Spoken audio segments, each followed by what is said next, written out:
She had trained her entire life for one moment, one stage, one chance. She was 22 years old and she had given everything she had. And they said, no, not good enough, not this year. She stood there in the cold with a dream that had just been taken from her, and she had to decide, who would she be now that the thing she had built her whole identity around was gone? What do you do when life you plan simply doesn't want you? Stay with me, because what she built next from the wreckage of that rejection is one of the most unexpected comeback stories you've ever heard. If you have ever felt like you started too late, like your best years are somehow behind you, subscribe to this channel right now.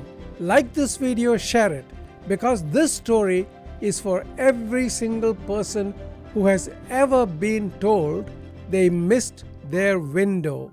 I am Dr. TJ, a Harvard Fellowship trained surgeon and a distinguished Toastmaster, the highest honor in Toastmasters International, earned by less than 1% of members worldwide. And everything I am about to share with you comes from decades of real-world experience at the highest levels. She was born in New York City in 1949. From the age of 6, she skated, not recreationally, not casually, competitively, obsessively, with the singular focus of someone who knows exactly what they want from life. By her teenage years, she was one of the most promising figure skaters in the United States. She trained with world-class coaches. She competed nationally. She was, by any measure, exceptional. Figure skating was not what she did, it was who she was. And then came 1968, the US Figure Skating Championships. She gave everything she had, everything. She was not selected for the Olympic team. At 22, the dream was over, and she had to find out who she was without the ice beneath her feet. She pivoted to fashion, not because she had always loved it, though she had, but because she needed somewhere for her energy to go. She joined Vogue magazine as an assistant. For 17 years she worked. She learned. She absorbed everything the fashion world could teach her. By the time she was 39, she had risen to senior fashion editor at one of the most powerful magazines on earth. And then she decided she wanted to design. She was 40 years old. Yes, 40 years old. In an industry that treats 30 as the beginning of middle age, she was starting from zero. She had no design degree, no label, no studio. Her own father helped finance her first boutique. The fashion world looked at her the way the skating world had looked at her 20 years earlier. Too late, too old, too slow to start. She opened a boutique anyway. She was 41 years old. What happened next is the part they never put in the textbooks. She designed her own wedding gown because she couldn't find one she loved. That single act of creative self-determination became the seed of an empire. Within a year, the biggest names in Hollywood were calling. Within a decade, she had redefined what bridal fashion meant. Her gowns were worn by women who became icons: Sharon Stone, Mariah Carey, Alicia Keys, Michelle Obama. The woman who had been told she was too old, too late, too slow to start, had built one of the most recognizable luxury brands in the history of American fashion. Her name is Vera Wang.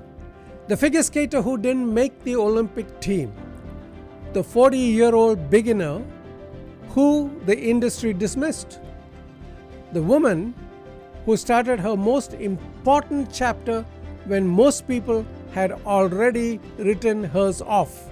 Today, her brand is worth over $1 billion, billion with a B, and she has never, not once, stopped designing. Now, here are 3 quotations from Vera Wang.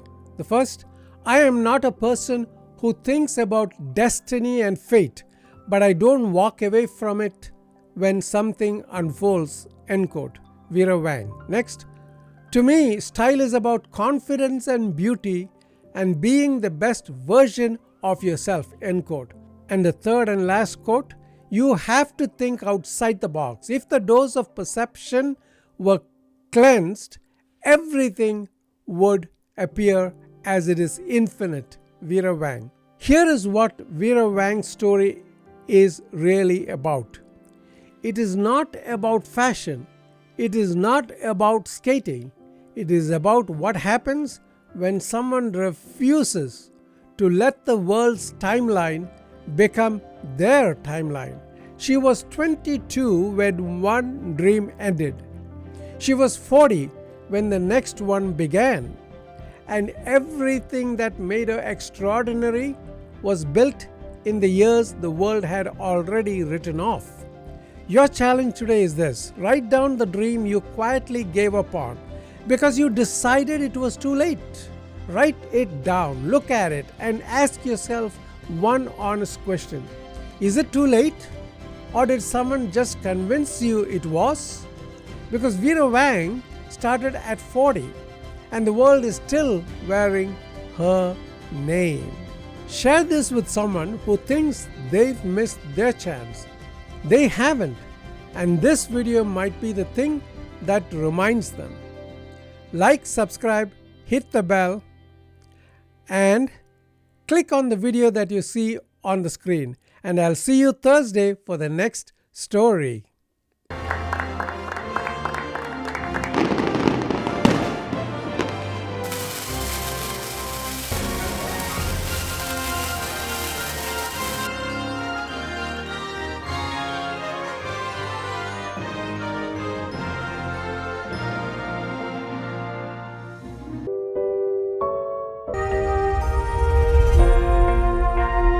You are unstoppable.